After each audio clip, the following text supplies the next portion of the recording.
안녕하십니까. K부동산홀딩입니다. 또 하나의 부동산 관련 정책이 변화가 예고되고 있습니다. 세입자가 요구하면 주택 전월세 2년 더 연장한다 하는 그런 내용입니다.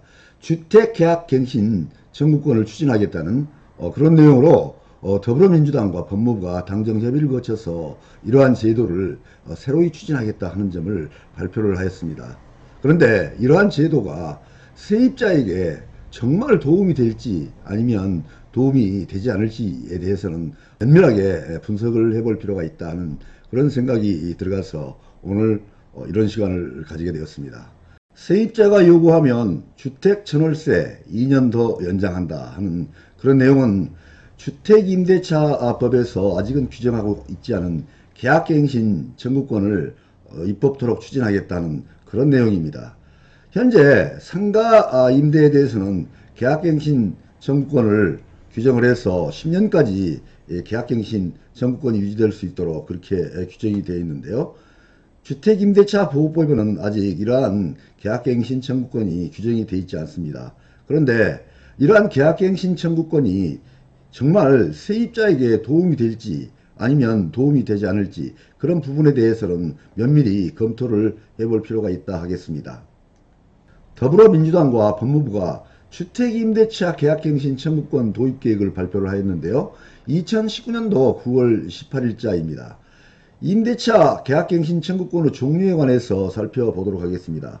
상가임대차 보호법과 주택임대차 보호법으로 구분해서 살펴보면 기본 계약기간이 상가는 1년, 주택은 2년으로 규정이 되어 있습니다.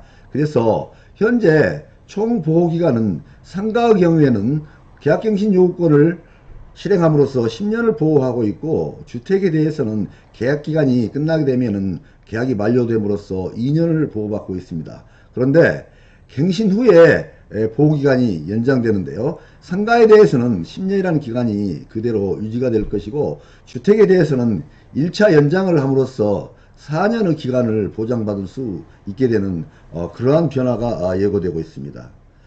이러한 주택 계약갱신 청구권의 실행 형태는 세입자 입장에서 본다면 기본 2년 플러스 연장 2년의 방식으로 추진이 될 것으로 보여집니다. 그래서 최대 4년까지는 동일한 주택에서 계속 거주가 가능할 것으로 보여집니다. 그리고 임대인에 대해서는 계약기간 종료 시 임차인이 연장을 청구하면 임대인에게 특별한 사정이 없는 한 계약기간을 한 차례 더 연장할 수 있도록 하는 그러한 내용으로 실행이 될 것으로 보여집니다. 주택계약갱신 청구권 도입 배경을 보게 되면 주택 전월세 계약갱신 청구권은 문재인 대통령의 공약사항입니다. 그리고 세입자의 임차주택 주거 권리를 보호하고 분양가 상한제가 전 월세 가격을 자극할 수 있는 만큼 이러한 임차가격 상승을 억누르는 제도가 필요하다는 인식에서 도입을 검토하고 있는 것으로 보여집니다. 당초 국토부는 지난 6월 발표한 제2차 장기주거 종합계획 수정계획에 따라서 전월세 신고 의무제 도입 후 계약갱신 청구권을 시행할 예정이었습니다. 그런데 전월세 시장의 안정이 저해될 것으로 염려되어 원래의 계획보다 더 빠르게 진행된 것으로 보여집니다. 계약갱신 청구권 과거 추진 사례에 대해서 살펴보도록 하겠습니다. 이명박 정부 때인 2011년도에 시행을 추진했던 적이 있습니다. 그런데 그 추진 결과를 살펴보게 되면 국토해양부는 전세시장을 안정시키겠다면서 도입한 제도가 오히려 임대시장을 불안하게 만들 것이다 하는 그러한 염려로 인해서 반대를 했던 적이 있습니다. 그리고 박근혜 정부 때인 2013년도에도 시행을 추진했던 적이 있습니다. 그런데 그때의 추진 결과도 민주당이 당론으로 추진했지만 국회 국토교통위원회에서 오히려 임대료가 상승하는 결과로 이어져서 목표로 하는 약자 보호 기능을 하지 못할 것이다 하는 주장이 나옴으로써 추진이 되지 않았던 그런 사례가 있습니다. 그리고 우리 문재인 정부에 들어서 2019년도에 다시 추진을 하려고 하는 그런 상황입니다. 계약갱신 청구권 시행에 대한 기대 효과를 살펴보도록 하겠습니다. 정부 의견을 살펴보면 세입자의 임차주택 주거 권리 보호가 강화될 것이다. 그리고 전월세 주택 시장 가격이 안정될 것이다 하는 그런 의견을 제시하고 있습니다. 그런데 전문가 의견은 다소 다른 의견을 제시하고 있는 것 같습니다. 인위적인 가격 규제로 부동산 시장이 왜곡될 수 있다고 우려를 하고 있습니다. 그리고 집주인들이 제도 시행 전 임대료를 미리 올리면서 단기적으로는 가격이 급등하는 등의 부작용이 나타날 수도 있다, 이렇게 분석을 하고 있습니다.